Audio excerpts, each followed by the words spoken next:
Himachal news 24/7। प्रदेश कांग्रेस सरकार हर चुनाव में गारंटी देती है और चुनाव खत्म होते ही टैक्स लगाने का काम करती है। ये आरोप भाजपा प्रदेश अध्यक्ष राजीव बिंदल ने शिमला में एक पत्रकार वार्ता के दौरान सरकार पर लगाए हैं।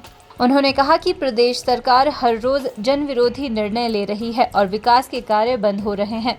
उन्होंने कहा कि 30,000 करोड़ का कर्ज सरकार ने लिया है, फिर भी विकास कार्य ठप है। इसी कड़ी में अब प्रदेश के किसानों व गरीबों को गाँव में पानी के बिल देने होंगे। राजीव बिंदल ने कहा कि सरकार के इस फैसले ने 17 लाख उपभोक्ताओं को प्रभावित किया है। राजीव बिंदल ने कहा कि सरकार बनते ही डीजल पर वैट लगाया गया था, फिर रेवेन्यू स्टैम्प पर भारी इजाफा किया गया। उन्होंने बताया कि बिजली पर 19% सेस बढ़ाया गया, जिसकी वजह से उद्योगों का प्रदेश से पलायन हुआ। प्रदेश में सरकार ने घरेलू बिजली के बिल बढ़ाए और एचआरटीसी में माल भाड़े को दोगुने से ज्यादा बढ़ाया। वहीं अब एचआरटीसी में पुलिस व होमगार्ड को बसों में किराए की छूट हटा दी गई है। इसी प्रकार बिंदल ने आरोप लगाया है कि राशन डिपो में दालों के दाम पिछली तिमाही में बढ़े और अब खाने के तेल के दामों को 13 रुपए बढ़ाया गया है। उन्होंने आरोप लगाया है कि सरकार ने हिमकेयर योजना को गोलमोल कर दिया और सहारा और सुकन्या जैसी सामाजिक योजना के पैसे बंद कर दिए हैं। कांग्रेस की सरकार बनते ही सबसे पहला तोहफा टैक्स का दिया। 7 रुपया प्रति लीटर डीजल के ऊपर वैट लगाया और उस वैट से आम आदमी की जेब से 2,500 करोड़ रुपया 1.5 साल में यह सरकार निकाल चुकी है, क्योंकि डीजल का सीधा प्रभाव हर व्यक्ति पर पड़ता है। ट्रक का भाड़ा, बस का भाड़ा, टैक्सी का भाड़ा, ट्रैक्टर चलाने का, किसान का बोझ, पानी की लिफ्ट का बोझ, वो सारा का सारा जनरेटर का सब जनता के ऊपर पड़ता है। सो ये डीजल के ऊपर वैट लगाकर 2,500 करोड़ रुपया सरकार ने इकट्ठा किया। उसके बाद अगला टैक्स लगाया, जितने भी स्टैम्प्स हैं, जो रेवेन्यू स्टैम्प्स हैं, उनके रेट के अंदर भारी मात्रा में इजाफा कर दिया। जहां कहीं 20 रुपए का स्टैम्प लगता था, वहाँ 500 रुपए का स्टैम्प लगता है। इस प्रकार स्टैम्प ड्यूटी बढ़ा करके एक बहुत बड़ा कारनामा प्रदेश की जनता को तोहफा दिया।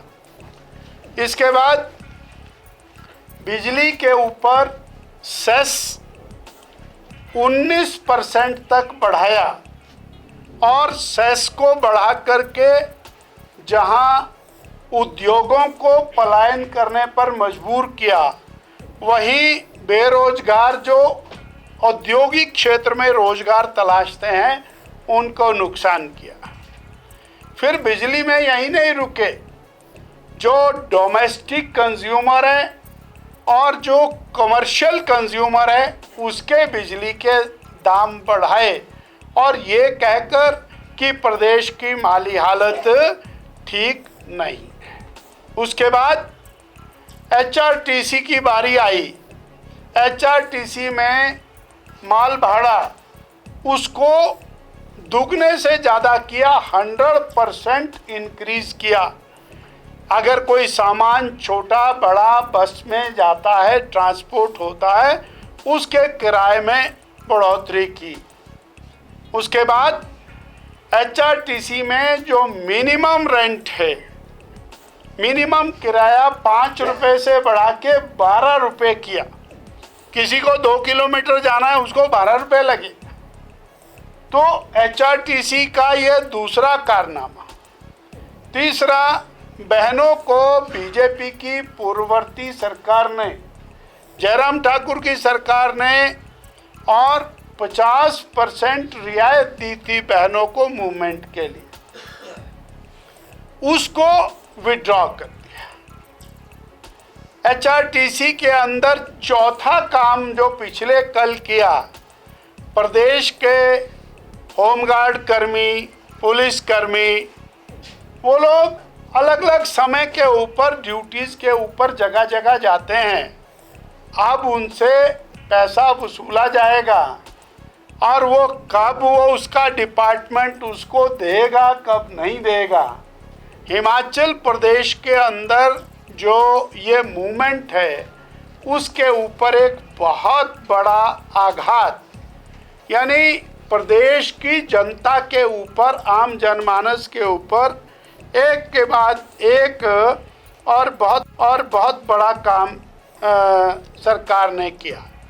बहुत बड़ा इनाम हमारे प्रदेश के किसानों को, गरीबों को पिछले कल सरकार ने दिया कि गांव में रहने वाला कोई भी व्यक्ति जिसके पास एक नलका है उसको 100 रुपया प्रति नलका चार्ज होगा। 2 नलके हैं तो 200 रुपया, परिवार बड़ा है 3 नलके हैं तो 300 रुपया उसको चार्ज होगा। ये और बहुत बड़ा तोहफा दिया। माने मंत्री जी की स्टेटमेंट के अनुसार 17 लाख उपभोक्ता हैं और 17 लाख उपभोक्ताओं को ये बहुत बड़ा इनाम चुनाव के बाद प्रदेश की सरकार ने दिया। ग्रामीण क्षेत्रों में पेयजल को निःशुल्क किया था भारतीय जनता पार्टी की पूर्व श्री जयराम ठाकुर की सरकार ने।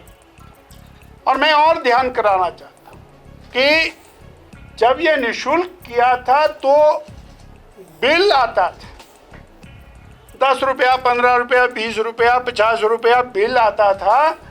अब वो फ्लैट रेट हो गया 100 रुपया और इस प्रकार से लगभग 1000 करोड़ रुपया प्रदेश के ग्रामीण क्षेत्र की जनता पर लगाया। हिमाचल न्यूज़ 24/7 के लिए शिमला से सपना शर्मा की रिपोर्ट।